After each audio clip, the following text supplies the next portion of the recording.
tema do meu vídeo de hoje é um tema muito interessante. Será que Deus fica em silêncio? Será que Deus pode não responder às orações?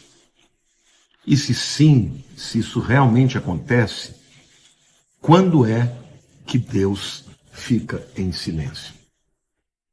Gente, este é um estudo muito importante, principalmente para a gente tentar ver se nós estamos cometendo algum desses erros que de alguma maneira impede Deus de responder às orações. Impede não, porque Deus faz o que quer, né? Mas provoca essa resposta dele se calar e não responder às nossas orações. Antes de eu falar sobre esse tema tão importante, tão relevante, se você ainda não se inscreveu no meu canal, vai lá, se inscreve, clica no sininho e me ajude a divulgar a palavra de Deus, porque esse canal é um canal que tem por objetivo levar a palavra do Senhor Jesus para o mundo inteiro. E graças a Deus e a todos vocês que estão comigo, isso tem sido possível, tá bom? Bom, eu quero dar 3 razões para vocês, muito claras nas Escrituras, para Deus ficar em silêncio quando nós oramos. A primeira delas é por pecado. Isaías 59, de 1 a 2, diz assim: Eis que a mão do Senhor não está encolhida para que não possa salvar, nem surdo o seu ouvido para não poder ouvir. Mas as vossas iniquidades fazem separação entre vós e o vosso Deus, e os vossos pecados encobrem o seu rosto de vós, para que vos não ouça. Aqui eu quero dizer uma coisa para vocês, queridos. Todos nós somos pecadores. É impossível que você passe a vida inteira sem cometer pecado. Isso faz parte da natureza humana. Mas o que Deus vai olhar e enxergar é o coração e a maneira como você reage ao pecado. Existem aquelas pessoas que quando pecam, ficam muito tristes e buscam a Deus e se arrependem dos seus pecados e pedem perdão dos seus pecados. Foi assim com Davi. Davi cometeu os pecados mais atrozes, mas quando o profeta veio diante dele e contou uma história, Contou a história de um homem rico que tinha muitos animais, e um dia ele queria fazer um churrasco. Ele pegou a única ovelha de um vizinho seu, que era uma ovelha como parte da sua família, e ele então fez o seu churrasco com a ovelha do outro. Quando Davi ouve isso, do profeta Natan, ele fala: quem que é esse indivíduo que eu vou matá-lo? O profeta Natan falou: foi você, Davi, porque você fez isso com Urias, o servo de Deus, teu servo. Você tomou a mulher dele, adulterou com ela e ainda o mandou para o campo de batalha para ser morto porque ela engravidou de você. Nessa hora, gente, Davi rasgou o coração, se quebrantou, chorou, se arrependeu. Houve consequências? Sim, o filho nasceu, o filho do adultério, e depois morreu. Mas Deus perdoou a Davi, porque ele confessou os pecados. Este texto que Deus está falando, Isaías está falando com o povo, é porque o povo estava com o coração duro, empedernido. Então é aquela pessoa que está em pecado e não está nem aí, continua em pecado, não se importa, e ainda com a maior cara de pau do mundo, busca Deus e ora a Deus para que Deus responda às suas orações. Deus fala claramente que as iniquidades, iniquidade é mais do que um pecado, iniquidade é um ato contínuo, de pecado, é um coração mesmo contra Deus, de rebelião contra Deus. As vossas iniquidades fazem separação entre vós e o vosso Deus, e os vossos pecados encobrem o seu rosto de vós, para que não vos ouça. É óbvio que aqui nós temos uma metáfora, porque Deus ouve tudo, mas Isaías está dizendo, ele não vai ouvir as suas orações, e ele vai ficar em silêncio. A segunda é a indelicadeza dos maridos. Olha, presta atenção, hein? Isso é muito sério. 1 Pedro 3,7 diz assim: maridos, vós igualmente vivei a vida comum do lar, com discernimento e tendo consideração para com a vossa mulher, como parte mais frágil. Tratai-a com dignidade, porque sois juntamente, ele e ela, obviamente, herdeiros da mesma graça da vida, para que não se interrompam as vossas orações. No tempo que o apóstolo Pedro escreveu, as mulheres estavam numa posição sempre de muita fragilidade. Elas não eram provedoras, elas não tinham como ganhar o seu próprio sustento. Então, além de toda a sociedade, que dava ao homem primazia, o homem que era bom tratava sua esposa com carinho, com honra. Mas aqueles homens brutos, cavalos, bárbaros daquele tempo, homens sem Deus, que quando se convertiam, tinham muitas vezes dificuldade de mudar o seu comportamento. Continuavam, violentos, continuavam brutos com as suas mulheres.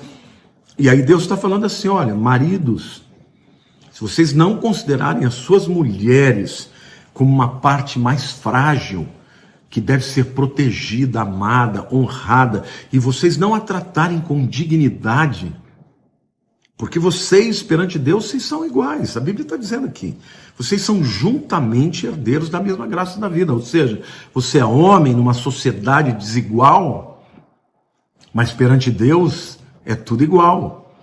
Aqui você vê claramente que os homens criaram esse tipo de mentalidade. Não foi Deus. E tampouco não foi, a visão judaico-cristã. Isso é uma coisa do inimigo mesmo. Quem vem para oprimir é Satanás. Satanás é aquele que vem para tornar a mulher oprimida, muitas vezes, por uma sociedade de machistas. Mas aqui a Bíblia está dizendo, o apóstolo Pedro dizendo para os homens, olha, vocês homens, vocês têm que viver a vida do lar comum. Vocês têm que viver, cuidar do seu lar, têm que viver bem com as suas esposas, com discernimento e tendo consideração para com a vossa mulher, como parte mais frágil, tá? Hoje em dia, muitas mulheres não são mais frágeis, tá? Muitas mulheres são até mais fortes do que os seus próprios maridos. Mas aqui eu vejo que na relação de marido e mulher, Deus protege aquele que está numa posição de fragilidade. E eu acho que esse texto até permite que a gente interprete que se um homem está numa posição de fragilidade em relação à mulher e ela humilha, por exemplo, as orações dela é que não vão ser ouvidas. Mas aqui o texto é claro, está falando para o marido.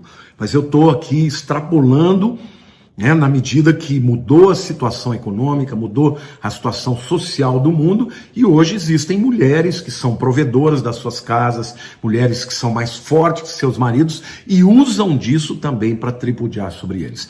Então, eu acredito que esse texto está falando que num relacionamento entre marido e mulher, tem que haver tratamento com respeito, com dignidade, e tem que viver a vida comum do lar, um com consideração pelo outro. Porque se não fizerem assim, se eles não entenderem que eles são co-herdeiros da mesma graça da vida e continuarem agindo assim, oprimindo o lado mais fraco, a Bíblia diz, para que não se interrompam as vossas orações. Ou seja, se o marido está judiando a esposa, se ele é grosso com ela, se ele a trata mal, se ele usa da sua posição mais forte, seja física, seja social, como existem maridos que são provedores e que são péssimos maridos, não é? E as mulheres não têm nem para onde ir porque são sustentadas, muitas vezes gastaram a sua vida inteira cuidando dos filhos, e não puderam desenvolver uma profissão, e aí ficam à mercê desses homens.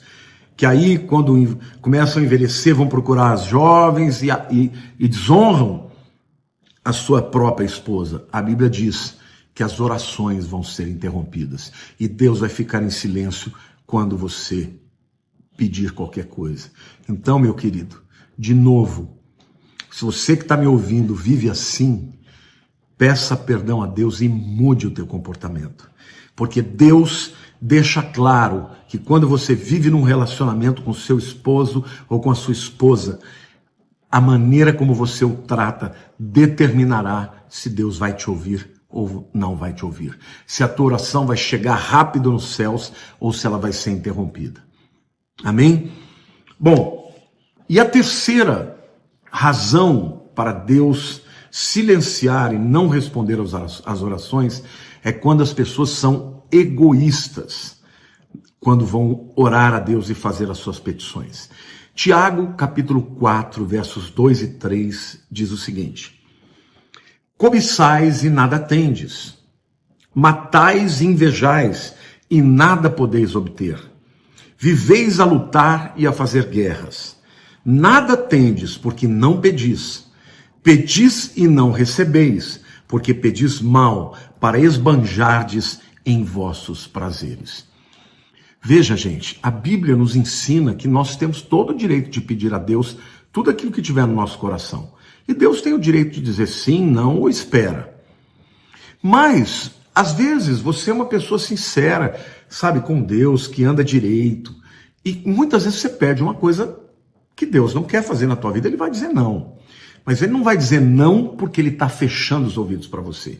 Ele vai dizer não porque ele quer o teu bem e ele não vai te dar uma coisa que vai fazer mal para você. Mas tem aquele tipo de gente, como esse aqui, né? Que cobiça muito, que quer muito e que para conseguir o que quer, inveja, mata, né?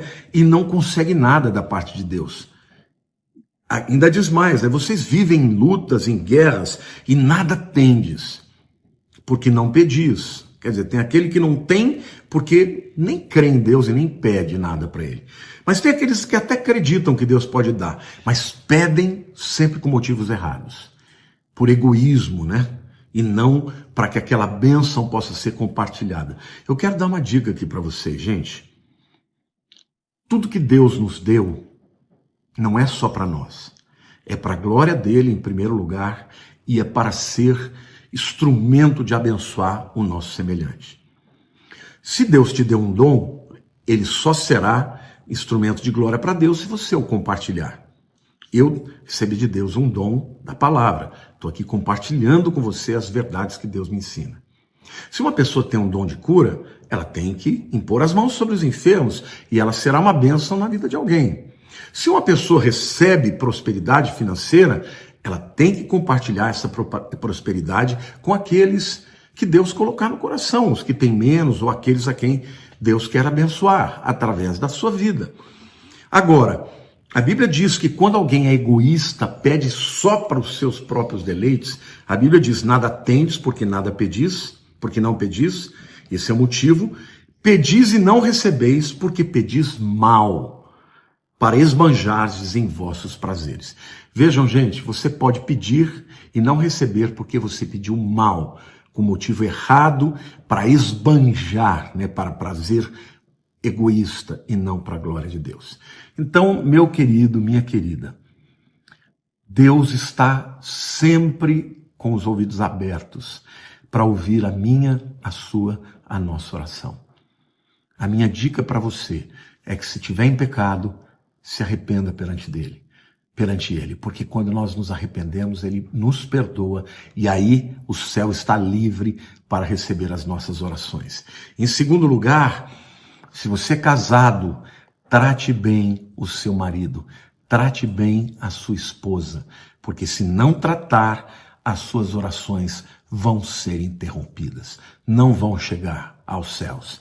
E por último lugar, quando pedir algo para Deus, saiba que tudo que ele te der, ele te dá para que você usufrua, mas também que você compartilhe com o seu semelhante. Amém? É assim que Deus funciona.